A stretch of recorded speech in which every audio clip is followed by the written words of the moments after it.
O japonês Haruki Murakami é um dos maiores fenômenos da literatura mundial hoje. O seu romance mais recente, por exemplo, 1Q84, vendeu 1 milhão de exemplares só no mês de lançamento, só no Japão. Aqui em São Paulo, estreou nesse final de semana a primeira adaptação teatral brasileira inspirada na obra do Murakami, que é O Desaparecimento do Elefante, que é uma peça desenvolvida a partir de 5 contos do escritor, que tem direção da Monique Gardenberg e da Michele Matalon. 3 dos atores do elenco estão aqui para conversar comigo e com a Didi, a Marjorie este ano, a Clarissa Kist e o Rafael Primô. Então, boa noite a vocês, obrigada por terem vindo. Agora, a pessoa que eu conheço, que é a maior fã do Murakami, é a Didi esta, que está aqui em nossa vez. Então, eu vou pedir para você começar essa entrevista, Didi. Não, e eu estou muito curiosa para saber dessa adaptação, porque o Murakami é um escritor que mistura ali, né, o real e o fantástico, mundos paralelos. Ele ele causa estranhamento em muitos momentos da literatura dele. A gente tem isso no espetáculo? Assim, a gente até usou o subtexto, a Monique, a gente até brincava que tinha sempre na outra peça, tinha um subtexto X, e nesse seria, em cada conto seria... Oi? Esse estranhamento que a gente estava falando que o Murakami tem. Tipo, entendi bem. O subtexto é... Oi? Oi? Como? Então, acho que em todos os contos a montagem mistura muito isso. São situações aparentemente cotidianas que em determinado momento subverte e entra esse universo fantástico, assim. Entendi. E tem um papel da trilha sonora e eu imagino também do cenário para a gente entrar nessa história que tem uma coisa a Monique usa muita projeção também tem os vídeos, tem a trilha sonora que é super importante, que ajuda a contar as histórias e conduz o espetáculo e até leva para esse universo mais onírico e fantasioso e fantástico do Murakami, mas é muito ajudado pelo cenário, que é da Daniela Thomas, que é um cenário espetacular. A gente tem aqui algumas imagens, olha, isso acho que é o Pássaro de Cordas, é isso? Isso. Um ponto. Tem o Frateschi aí, né? André Frateschi e Maria Luísa Mendonça. E aí nesse conto tem também a Fernanda de Freitas. E a Marjorie Chan. E a Marjorie Chan. Aquela menina. Aquela moça que ela conhece. Por exemplo, o que é o oi nesse conto aí? Oi, conta um pouco o que se passa aí nessa... Eu acho que todos eles permeiam muito essa falta, a temática contemporânea da falta de comunicação, da solidão. Solidão, que é uma coisa super japonesa, né? Uma coisa oriental, assim, né? Os personagens do Murakami, principalmente esses que são retratados na peça, são personagens que não necessariamente são heróis, não necessariamente eles têm grandes feitos na vida, são pessoas comuns, como nós. E, de alguma maneira, o Murakami bota uma lente de aumento nesses personagens e deflagra a esquisitice que tem neles. E que a gente tem também, assim. Então, esse é o aspecto oi, né? Então, mas com auxílio, às vezes, de alguns elementos fantásticos também, né? São elementos fantásticos e situações fantásticas também. São situações que aparentemente são corriqueiras, que num dado momento ela vai para esse universo. Por exemplo, o Desaparecimento do Elefante, que é o título, que é a história de um elefante que desaparece. E aí o garoto fica... Me conta, vocês sabem melhor do que esse conto. Eu faço esse conto, que é o último conto da peça. É um cara estranho e que começa a peça, você não entende direito o que acontece, mas ele viu um elefante desaparecer. Esse elefante desapareceu na cidade e ninguém sabe como isso aconteceu, sem deixar rastro. Ele foi a única testemunha. Então é um conto que fala muito sobre essa nossa necessidade de explicações reais e concretas, assim. Acho que o Murakami tem um pouco isso. Ele pede que a gente se entregue um pouco pro desconhecido, assim, sabe? Pra essa coisa...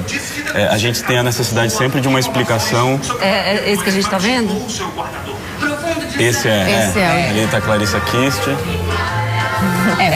Como pode desaparecer um elefante? E a gente estava falando isso, essa necessidade de explicação, mas às vezes... Exatamente, que tem muito a ver também com a cultura oriental, assim, de você não necessariamente, você se deixar levar, sabe? Eu acho que tem uma coisa poética em todos os contos. Aceitar os fenômenos. Aceitar os fenômenos, exatamente. A gente...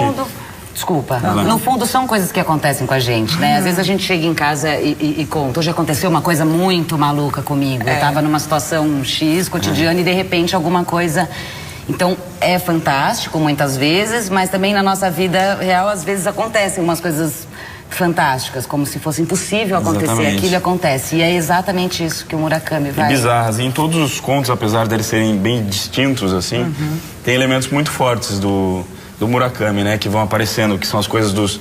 enfim, tem um gato que desaparece, tem um elefante que desaparece. Tem umas ligações estranhas. Livros, gatos, tem sempre.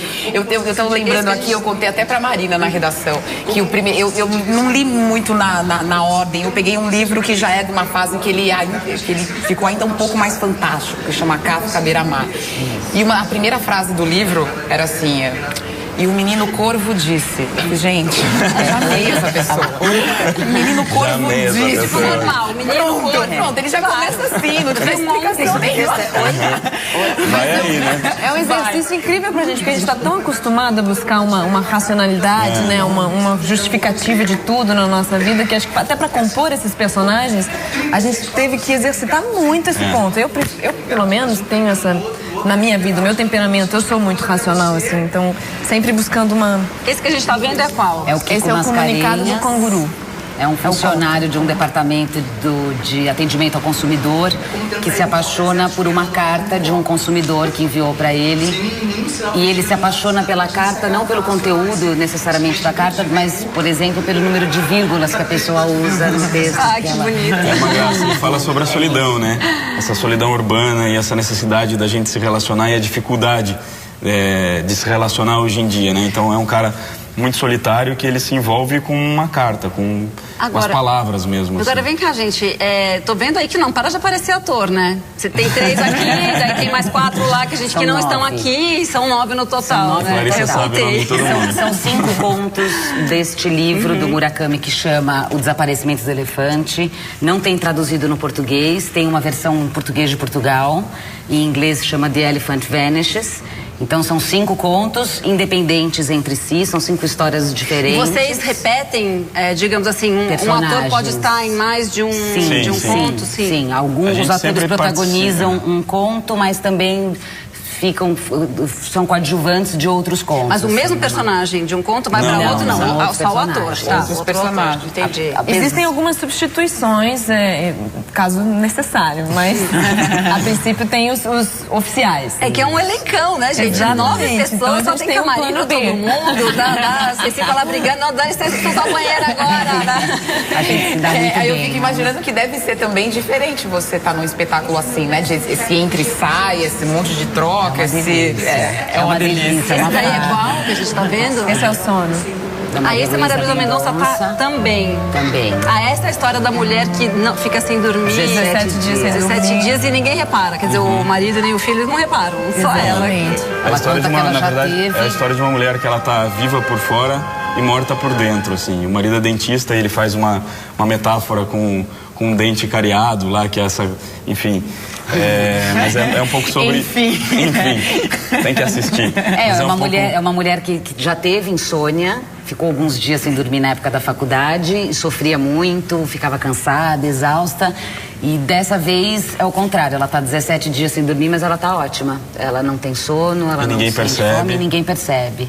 E nas noites que ela passa acordada, que a família dorme, ela lê o Ana Karenina, do Tolstói. E aí a Ana Karenina vai entrando um pouco na história e esse universo do livro vai invadindo o palco, assim. E você vai percebendo aos poucos que ela vai se envolvendo com a história do livro e isso vai entrando na vida dela e vai transformando a relação dela na família e com o marido. Que legal. E quanto tempo tem a peça? Porque só vou perguntar, vou explicar por que a pergunta. Porque quando eu fui ver a outra peça da Monique e da Michele, que também era muito marcada pela cultura japonesa, que é os 7 afluentes do Rio Ota e tal, que também tinha muitos elementos de vídeo, visuais, né? Tinha muitos efeitos especiais. Tinha 7 horas, eu acho. Não é? Acho que eram 5. 5 horas. 5 horas. 5 É horas. que a gente não sentia. Que não né? sentia. Mas todo mundo é engraçado, que todo mundo, quando a gente fala que tá fazendo uma peça da Monique, pergunta a duração do espetáculo. Desde o inverno já tinha isso. Mas essa peça é uma peça bem mais curta, apesar de serem 5 contos. Cada um tem mais ou menos de 15 a 20 minutos, uns mais curtos que isso, outros um pouquinho mais. Mas dá mais ou menos 1h45, 1h50, por aí. Uma peça curta. É uma peça curta e é muito dinâmico também, porque são 5 histórias diferentes e o cenário vai mudando e tem muita projeção em música, então é um espetáculo muito gostoso também de ver. Eu acho que é visualmente muito interessante, que ela traz essa coisa pop também do japonês, da cultura japonesa, pro palco, né? Bem, essa aí é bem pop, né? É o segundo ataque, né? E a Marjorie e o Caco. O segundo ataque. Que legal. Essa questão mesmo de você ter um Japão, o tradicional, né? A questão tradicional do Japão é que a gente acaba associando e se acostumando mais, mas o Murakami é muito contemporâneo e ele consegue fazer essa ele fala um pouco desse né? Japão que é pop e também é um pouco ocidentalizado, né? Que a cultura ocidental também já invadiu o Japão e isso também já contaminou, mas ao mesmo tempo eles têm um olhar diferente sobre a nossa própria cultura. Então é muito legal essa ida, sabe? Essas indas e vindas, assim. Então a nossa cultura que vai pra lá e a gente traz ele pra cá, então... o filme da Sofia Coppola, por exemplo, mostra esse estranhamento, essa solidão, né? Também tem um pouco. E a gente fica curioso, né? Porque é um aspecto diferente pra gente. Muito bom. Gente, então, muito obrigada por terem vindo aqui. Obrigada. Boa temporada. Obrigado. Obrigada. Muito bacana.